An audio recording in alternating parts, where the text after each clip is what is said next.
د پاکستان لپاره ډیر بد خبر. پنجاب کې څنګه په پولیسو برید ترسره شو او څومره پولیس ووژل شو، برید چا او څنګه وکړ. ویډیو ګورئ او نورو مطالبو لپاره سوله افغان چینل سبسکرایب کړئ. تر ډیره بد امني په پښتونخوا سیمو کې ترسره کیږي چې دې بد امني کې خلک د پاکستان د ریاست لاس ګڼي.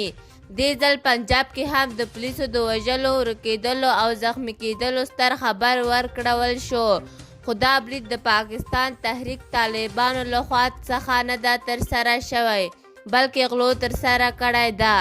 تازه خبر دا ده د پنجاب په رحیم یار خان سیمه کې د پولیسو پر 2 موټرو د توغندیو برید په پایله کې 12 تنه افسران وژل شوي، 6 ټپیان او 5 نور یې لادرکه دي.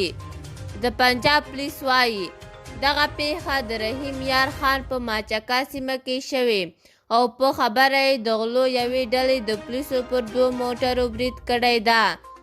د پیښې ټپیان روغتون ته لیږدول شوي دي. د برید وروسته د رحیم یار خان پولیس سیمې ته د څېړنو لپاره رسېدلي دي. د پنجاب د پولیسو ویاند وایي د پولیسو 2 موټرو چې له خپلې اونیزې دندې څخه د راستنېدو په حال کې وو پرې توغندیز برید وشو. د پاکستان د کورنیو چارو وزیر محسن نقوي په رحیم یار خان سیمه کې پر پولیسو شوي برید غندلی دی. د پنجاب عالی وزیر مریم نواز د رادرکه شویو افسرانو د موندلو لپاره د عملیاتو لارښوونه کړې ده.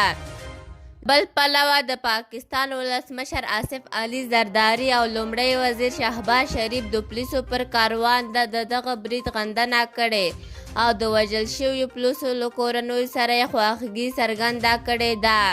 د یادونې وړ ده چې سیند صوبه کې هم ورته غله موجود دي چې ډیر کله د پاکستان حکومت څخه موټرې هم تښتوي، خو پاکستان بیا هم د هغوی خلاف عملیات نه ترسره کوي، خو د ډالرو لپاره د پښتنو سیمو کې تل د عملیاتو ترسره کولو کوششونه کوي.